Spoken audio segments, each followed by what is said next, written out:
Welcome to the number one friendship podcast in the country. I'm Matt Ritter. I'm Aaron Cairo.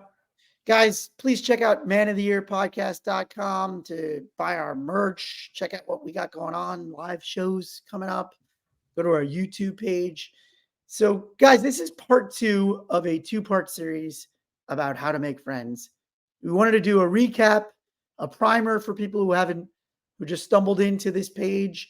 And in part one, we talked about starting from sort of the easier layer of how to make friends, which is that you actually do have friends and you should look at your existing friend pool because probably at some point in your life you made a friend, you just kind of let them fall by the wayside. We like to say men have falling offs, not falling outs. And if you are then going to your next layer, we talked about how there's a great group of underserved pool of people that are easy to make friends with, and that is your friends of friends.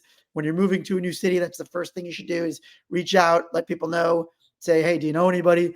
And our third part of a layer of maybe slightly harder, but really wide swath of people that you can make friends with are your fringe friends. That's your coworkers, that's people you go to the gym with, that's people you see in line at the school pickup, people that you have a good feeling about, you have a good rapport with, but you haven't actually made that next step to bring them into your actual friendship circle. And we talked about ways to do that, which include being the friend and taking it out of that context. So now we're getting into the harder part, which is total effing strangers, Cairo.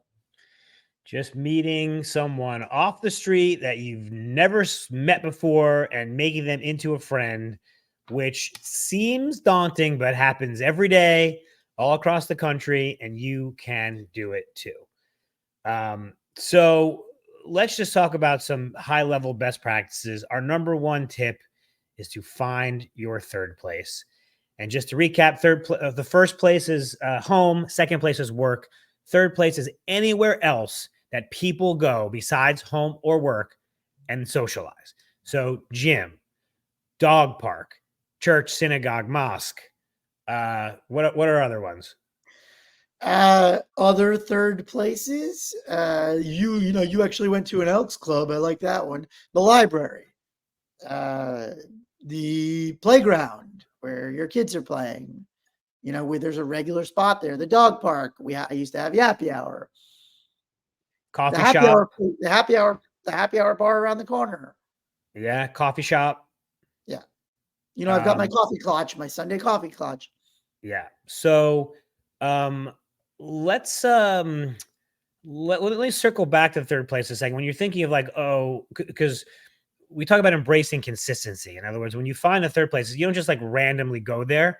We want you to go there at the same time and same day every week, or more than that, depending on what it is. So for instance, if you're going to the gym, I don't want you to just randomly go to the gym during the week. I want you to go at 7:30 a.m. every day or every Thursday. Take the same class. Matt goes to get coffee.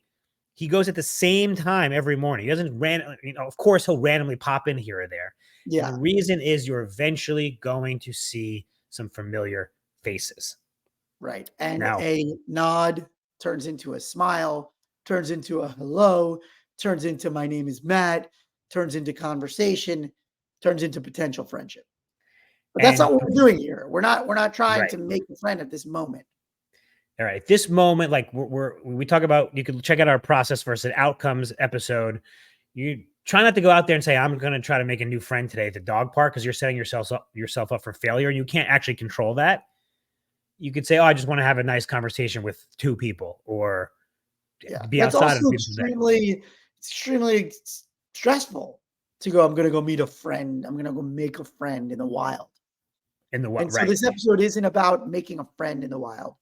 It's about starting where you're starting from and how to, what we like to call, get off zero. Right. Get off zero means basically you got to do something, right? If you're sitting at home all day or you're working from home, which by the way, both Matt and I work from home, you're never going to meet anybody. And that's true for romantic, friendship, whatever. So you got to do anything more than zero. We like to say you can't go home unless you've gone out. Right. You can't go home unless you've gone out. I'm okay with you going to a bar or a party or an event and then coming home, but you have to go out to the thing first. And then I just want to go back to the third place for a second. Let's not force it. Okay. I want you to do what you already like doing. We say find your passion and pals will follow. So if you love to surf, I want you to go surfing. Like, I don't care if, there's not a lot of people that surf break or whatever. Like, if you like to surf, do that.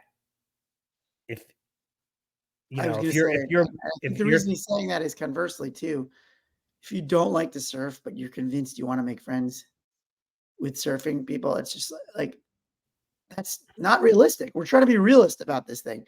You're not going to be your best self. You're going to be floundering, and it's not going to be. It's just not conducive, right? You don't have to be great at something, but you have to actually enjoy it. If you're going somewhere to make friends, but